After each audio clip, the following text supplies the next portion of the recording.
Welcome back, everyone, of the Westlake Hornets Teambuilder Dynasty here on NCAA Football 14. As today, the Hornets are set to take on the Boise State Broncos here in Boise, Idaho, on the blue turf. Last week, Westlake got the win on their senior day against Arizona in dominant fashion. Alex Ellis ran for 5 touchdowns. QJ Casimir got 5 sacks. Yeah, those stats are absolutely ridiculous. But the Hornets actually dropped a spot in the ranking as they are now number 3, and the team that jumped them was the undefeated Ohio Bobcats. Yes, Ohio is undefeated. Imagine a Westlake, Ohio national championship. That would be pretty crazy. Meanwhile, for Boise State, their season has been the definition of average. 4-4, nothing too great, nothing too bad either. They would love to clinch a bowl game. Obviously, they can't do that today, but a win here at home would certainly help. Welcome, everyone, to the blue turf, or Broncos Stadium here in Boise, Idaho, as the 8-1, number 3 Westlake Hornets are set to take on the Boise State Broncos. Westlake and USC each have one in-conference loss, and USC only has one conference game left, so if they win, they will be in the Pac-12 championship because of head-to-head tiebreaker. So the Hornets need to win out and hope for a USC loss if they have any chance in winning their second straight conference. In the past 2 weeks alone, Alex Ellis has ran for over 500 yards and 8 touchdowns. I don't think anyone has been more dominant in a 2-week span. Ellis also passed Keenan Reynolds for the most rushing touchdowns in the history of college football, which is pretty incredible, as Ellis here on first down, breaking tackles. And there you go, folks. What a start to this game. Alex Ellis, 57 yards. We were just pumping him up. That is well-deserved, as he is very close. I think he's now 2 touchdowns away from 100 in his career, which would be absolutely incredible. It's been a very slow start here for Boise State's offense. 3rd down and 10. Let's see if they can convert here and keep the drive going. As here's Greg Reed looking to throw it. Reed has plenty of time, something that the Arizona quarterback did not have last week, but it's still incomplete nonetheless. And another punt for the Broncos. It has been a pretty ugly start for Boise State's offense. Meanwhile, Westlake's first drive was just one play, and Alex Ellis did what he's done best in his college career, and that's score touchdowns! And now here's Alex Ellis' second run of the game, and Ellis will be brought down at around the 24-yard line. 2 carries, 113 yards. What a start for this young man who has been on an absolute tear the past 2 weeks. I don't think anyone in the history of sports has had a more dominant stretch than Alex Ellis the past 2 or 3 weeks. He has been nothing short of incredible. First down, here's Peyton Curtis under a ton of pressure. Curtis scrambling. Curtis will keep it himself untouched like weekend homework for a Westlake touchdown. What a start today for the Hornets. They will now be up 14-0. Boise State needs to do something on this drive, or else this game could get ugly rather quickly.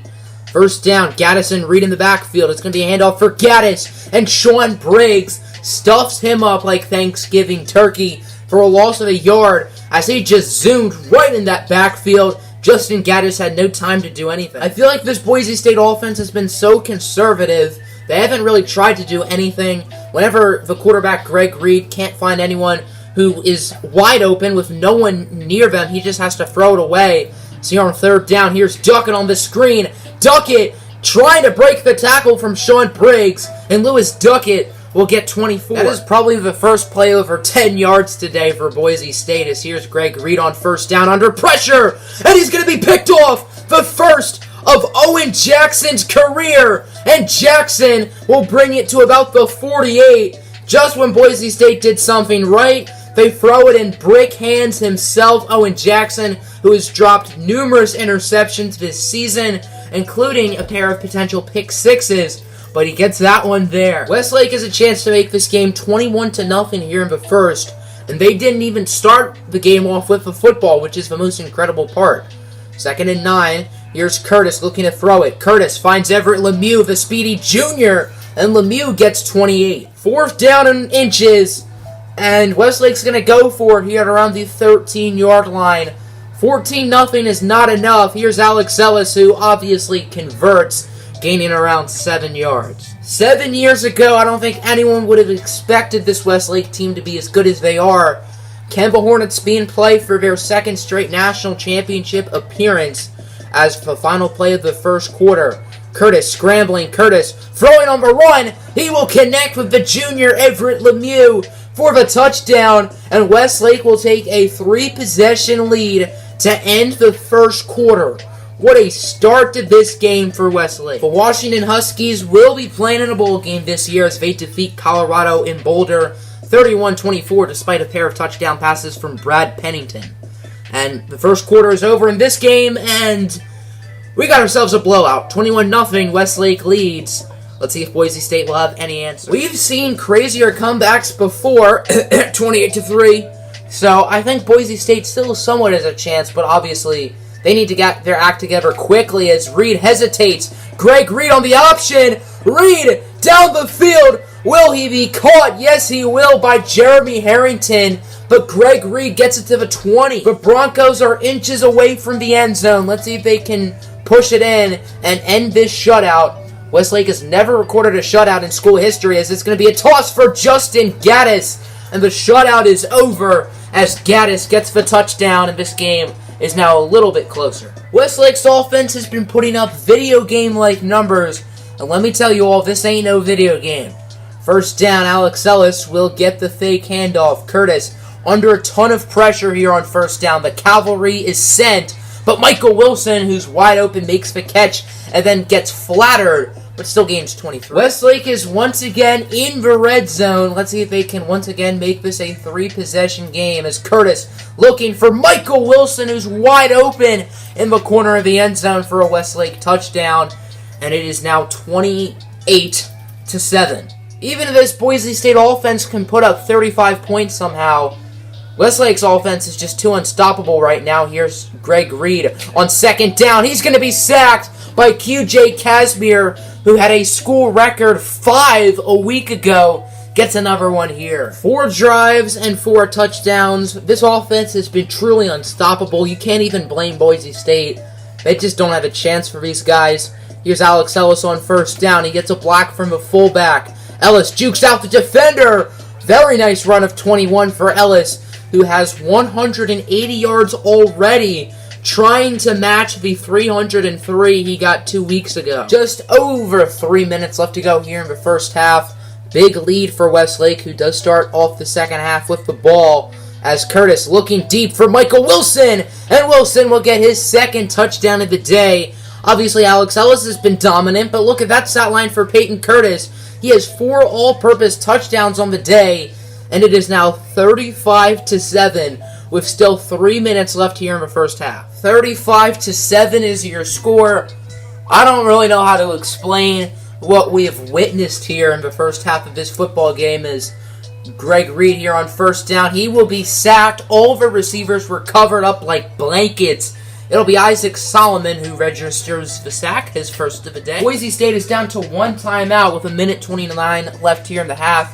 I don't really think that'll change much, as Reed will fake the No, he won't fake the handoff. He will hand it off for Justin Gaddis, who loses 4 yards. Agobo Necho right there in the backfield to make the play. I gotta give major props to this Boise State group of fans. They have all stayed, even though, as you can see, their team is getting killed by 25.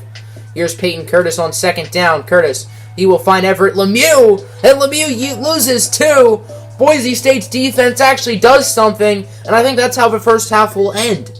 I can't believe that all these Boise State fans are still here now in the second half, as it'll be a handoff for Alex Ellis here on first down, and he fumbles the football, and it'll be recovered by Washington. Finally, Boise State's defense does something. Alex Ellis loses the juice.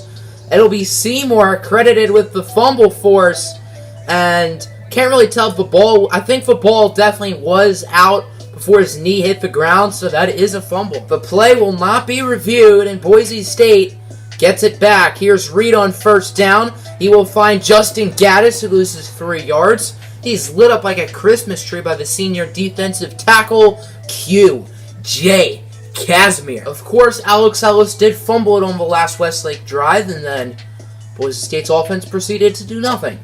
First down, here's Peyton Curtis looking to throw it. Curtis has plenty of time. He has a wide open Everett Lemieux up the middle. Lemieux trying to break the tackle. He gets 23. Westlake is coming off 2 blowout wins, and at least those games felt close at one period in time. This game has just been a blowout since the beginning.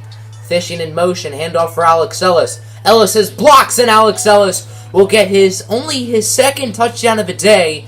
Still very impressive what he has performed for us, and the Hornets will now be up by 30+. The number 6 Georgia Bulldogs get upset by the number 21 Auburn Tigers by a score of 27-26.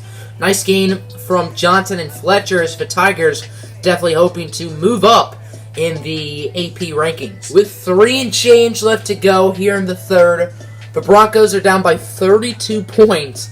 I don't see any way for them to win this game as Justin Gaddis makes the catch, and he loses 4. Owen Jackson was there, but I think that's Ernest McCoy, the one who made the tackle, as it looks like Jackson actually tripped himself.